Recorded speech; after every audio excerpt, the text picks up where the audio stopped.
nama saya Deva dari Pendidikan Bisnis A 2018 Fakultas Ekonomi Universitas Negeri Jakarta. Pada video kali ini saya akan menjelaskan bagaimana membuat distribusi frekuensi dari 30 data, kemudian membuat diagram histogram, poligon, serta kurva Ogive, kemudian menjelaskan bagaimana cara menghitung rata-rata, modus, dan median. Selanjutnya menjelaskan bagaimana hubungan antara ukuran ketiga pemusatan tersebut dan apakah rata-rata hitung dapat dijadikan ukuran yang baik. Selanjutnya kita akan menghitung range, kemudian akan menghitung standar deviasinya, dan yang terakhir kita akan menjelaskan tentang koefisien relatifnya.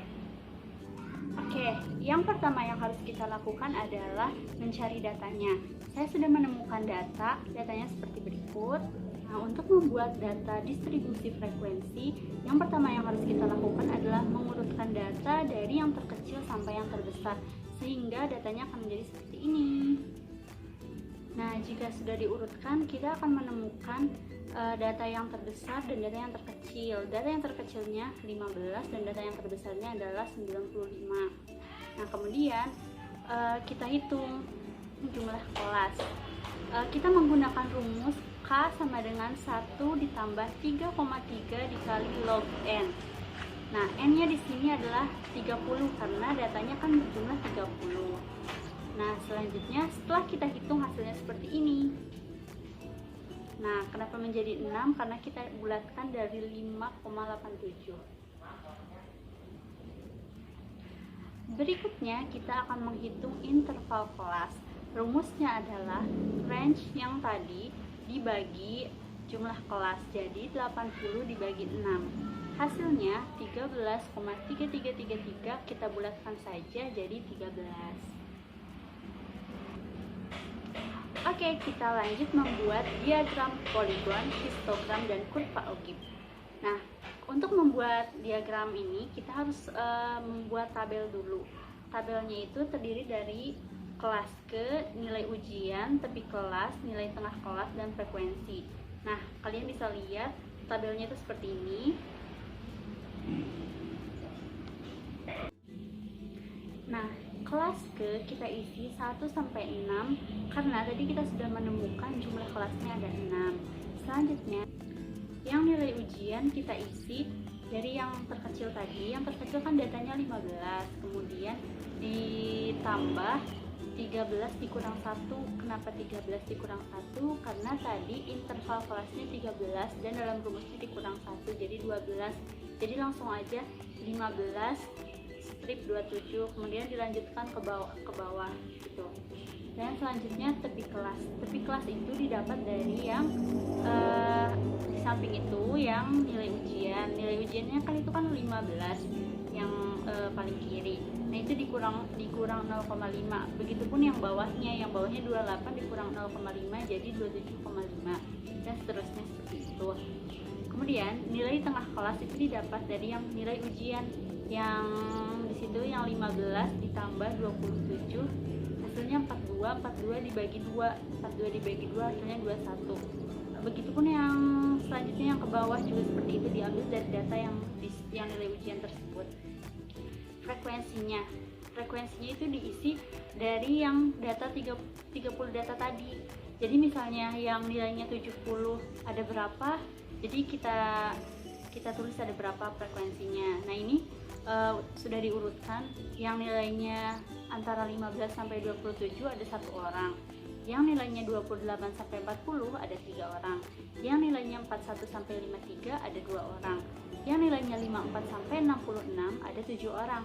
Yang nilainya 67 sampai 90 ada 15 orang. Dan yang nilainya 91 sampai 103 itu ada 2 orang. Nggak ada 103. Tadi paling tinggi nilainya 95, berarti yang 95 ada 2 orang. Nah, kemudian untuk membuat diagram poligonnya, data yang tadi kita masukkan di Excel kan. Nah, klik insert, selanjutnya kita pilih diagram dan pilih poligon. Nanti hasilnya akan otomatis seperti ini. Nah, ini diagram poligonnya. Oke, selanjutnya kita akan membuat diagram histogram. Gak jauh beda tabelnya sama yang tadi, cuman di sini cuman ada 4 kolom. Yang pertama kelas ke, sama kayak tadi diisi 1 sampai 6. Terus yang nilai ujian juga sama kayak yang tadi. Nah, yang interval tepi kelasnya diisi dari yang nilai ujian tadi. Dua-duanya itu menggunakan 0,5. Jadi yang 15 ini tetap dikurang 0,5 jadinya 14,5, dan yang 27 nya tinggal ditambah 0,5 jadi 27,5. Begitu pun seterusnya ke bawah juga seperti itu. Dan frekuensinya sama kayak yang tadi, jadi tinggal salin aja data yang di atas ke tabel yang ini. Nah, selanjutnya sama kayak tadi, di Excel kita blok semuanya, semua tabelnya, kemudian kita klik insert, terus cari diagramnya yang histogram. Nah, dan jadinya seperti ini. Nah, berikutnya kita akan membuat kurva ogive. Gak jauh beda sama yang kedua diagram tadi. Jadi sama, kita harus buat dulu tabelnya. Tabelnya jadi seperti ini. Dia ada 6 kolom. Yang pertama kelas ke, nilai ujian, tepi kelas, frekuensi kurang dari, dan frekuensi lebih dari. Nah, data-data yang tadi yang sama itu tinggal kita salin aja. Dan untuk yang frekuensi kurang dari, paling atas tinggal kita tambahin 0. Ya, jadi ditulis 0 di yang paling atas. Nah, yang ke bawahnya kita salin dari yang frekuensi, salin ke bawah, cuman dijumlahin. Jadi yang 1 ditambah 3 jadinya 4 ditambah lagi 2 jadi 6 ditambah lagi 7 jadi 13 ditambah 15 jadi 28, dan 28 ditambah lagi 2 jadi 30. Nah, dan yang frekuensi lebih dari itu kebalikannya, jadi tinggal kita salin aja yang frekuensi kurang dari dibalik, jadi yang paling atas 30, 28, 13, 6, 4, 1, dan 0. Dan sama di Microsoft Excel kita blok semua tabelnya, kemudian klik insert, kita cari ke diagram, terus cari yang kurva ogive, dan hasilnya seperti ini. Berikutnya kita akan menghitung rata-rata, median, dan modusnya. Yang langkah pertama harus kita lakukan adalah sama lagi, kita harus buat dulu tabelnya, cuman tabelnya ini beda. Jadi ada 4 kolom kayak gini kolomnya. Ada interval kelas, ada nilai tengah, ada frekuensi, sama ada F dikali X. Nah, yang untuk interval kelasnya kita salin aja dari data yang tadi, yang 15 strip 27 sampai ke bawah. Terus nilai tengahnya juga tadi sudah dicari, tinggal salin aja. Frekuensinya juga tadi sudah dicari, tinggal cari aja. Berarti kita tinggal hitung F dikali X. Jadi yang kolom frekuensi dikali yang nilai tengah, jadi 21 dikali 1 hasilnya 21, 34 dikali 3 hasilnya 102, 43 dikali 2 86, 60 dikali 7 420, 78,5 dikali 15 hasilnya 1177,5, dan yang 97 dikali 2 194. Kemudian yang frekuensi tadi dijumlahin, datanya 30, berarti hasilnya juga harus 30. Terus yang kolom F dikali X juga dijumlahin semuanya, jadi hasilnya 2000,5. Oke, kita hitung rata-ratanya dulu. Mudah sekali. Jumlah yang tadi, yang sigma fx, ini ada rumusnya sigma fx dibagi sigma f. Jadi jumlah yang tadi, yang fx yang 2005 dibagi jumlah yang frekuensi, jadi 2005 dibagi 30 hasilnya 66,68. Kita bulatkan saja jadi 66,7. Kalian bisa juga pakai rumus yang Excel, yang misalnya kita mencari yang fx tadi, berarti tinggal klik rumusnya sama dengan, terus si yang nilai tengahnya itu ada di sel berapa, terus untuk kali itu kita ganti jadi bintang, terus lanjut sel berapa, nanti akan ketemu hasilnya. Terus untuk jumlahnya di paling bawahnya itu kalau mau pakai rumus Excel tinggal kita tambahin sama dengan, terus klik SUM, log dari yang data pertama sampai yang terakhir, kemudian nanti akan ketemu hasilnya berapa. Oke, berikutnya kita akan mencari median. Sama, kita buat tabel dulu, dan tabelnya seperti ini. Untuk nilai-nilainya tadi kan sudah dijelaskan, tinggal kalian salin aja. Kemudian ini rumus median itu yang pertama. Rumus median yang pertama itu kita cari letak mediannya. Jadi N dibagi 2. Tadi kan datanya ada 30, berarti N-nya itu 30. 30 dibagi 2 jadinya 15. Berarti data mediannya itu ada di data ke-15. Nah, berarti yang 15 itu yang ini, yang sudah di blok warna ungu, ada di situ ya mediannya. Oke, kita masukkan saja rumus mediannya. Ini udah ada rumus mediannya. TB atau tepi bawah ditambah N dibagi 2 dikurang frekuensi kumulatif dibagi frekuensi dikali interval. Jadi kita lihat data yang di blok warna ungu. Nah, itu tinggal kita kurangi 0,5. 67 dikurangi 0,5 jadi 66,5. Terus masukin tadi kan 30 datanya, 30 dibagi 2, terus dikurang frekuensi kumulatifnya.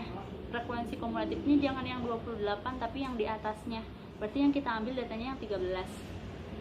Kemudian selanjutnya dibagi sama frekuensi. Frekuensinya itu yang di sebelahnya baru yang 15. Terus dikali intervalnya. Tadi kan yang pertama kita sudah mencari interval dapat 13, berarti tinggal masukkan saja 13.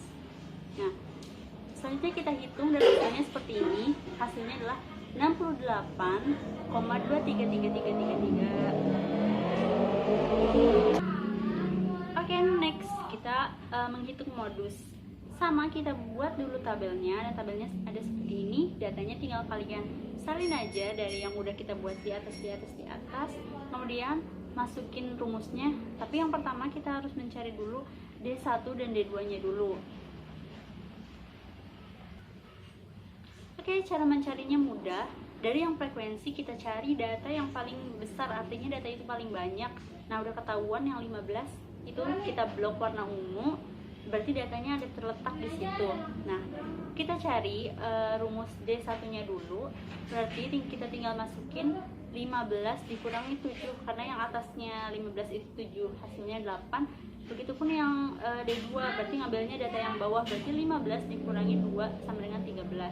Oke, lanjut kita masukin ke rumus modusnya. Modusnya itu rumusnya tepi bawah ditambah D1 dibagi D1 ditambah D2 dikali interval. Kita tadi sudah mencari D1 nya hasilnya 8 dan D2 nya 13, berarti sama tadi yang data paling pojoknya itu tuh yang 67, kita kurangi 0,5 jadi 66,5 ditambah 8 dibagi 8 ditambah 13 dikali intervalnya 13, dan hasilnya setelah dihitung seperti ini. Hasilnya 71,45238095.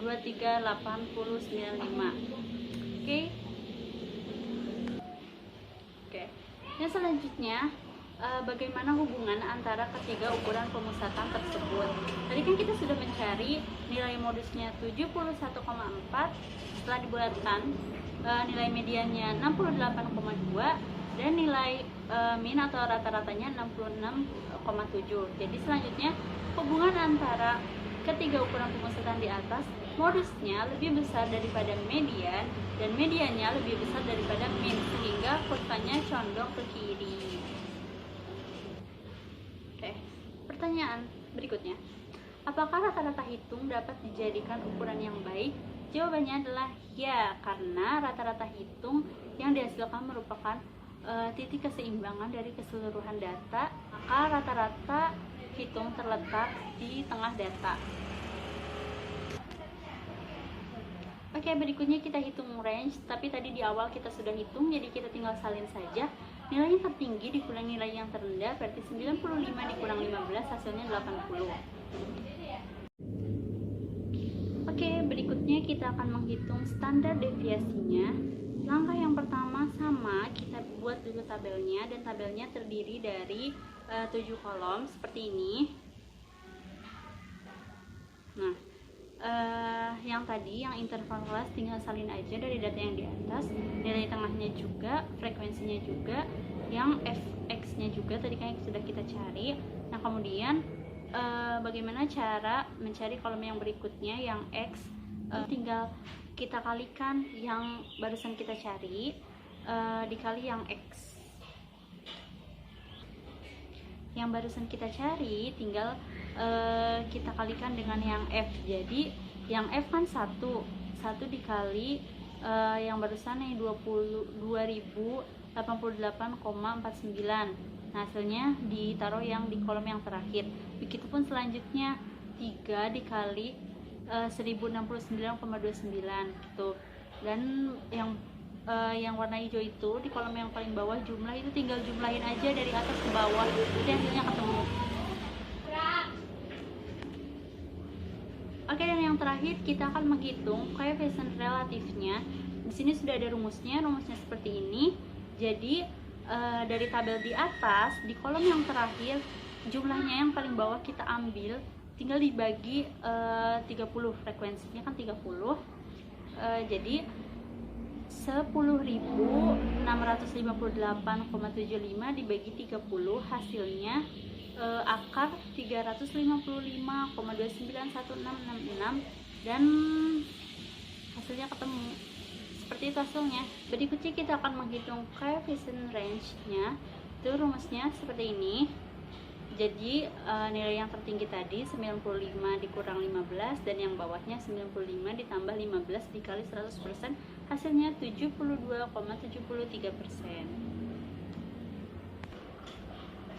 Oke, dan tabelnya seperti ini. Jadi hampir mirip sama tabel yang di atas, cara-caranya juga hampir mirip, bukan hampir mirip tapi memang sama. Oke, selanjutnya kita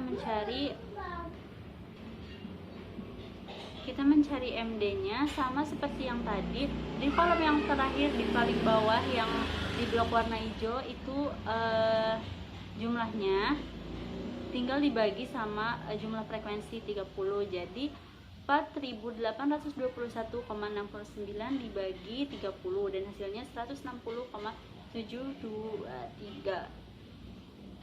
Selanjutnya kita akan menghitung koefisien deviasi rata-rata atau KMD. Rumusnya adalah MD dibagi X akar. Oke, rumusnya seperti di atas. Oke, rumusnya seperti ini, dikali 100%. Jadi yang MD tadi kan kita barusan udah nyari MD-nya 160,723, itu dibagi nilai minnya atau rata-ratanya yang tadi 66,7, kemudian dikali 100%, dan hasilnya seperti ini. Hasilnya 240,96%. Oke, dan yang terakhir kita hitung koefisien standar deviasinya atau KSD-nya. Rumusnya adalah seperti ini. Jadi untuk S-nya tadi kan kita sudah hitung, ketemu 18,25. Kemudian dikali 100%, dan hasilnya seperti ini. Hasilnya 28,26%. Oke, semua pertanyaan atau soal tadi telah saya jelaskan. Itu artinya penjelasan saya sudah berakhir. Terima kasih, kurang lebihnya mohon maaf. Wassalamualaikum warahmatullahi wabarakatuh.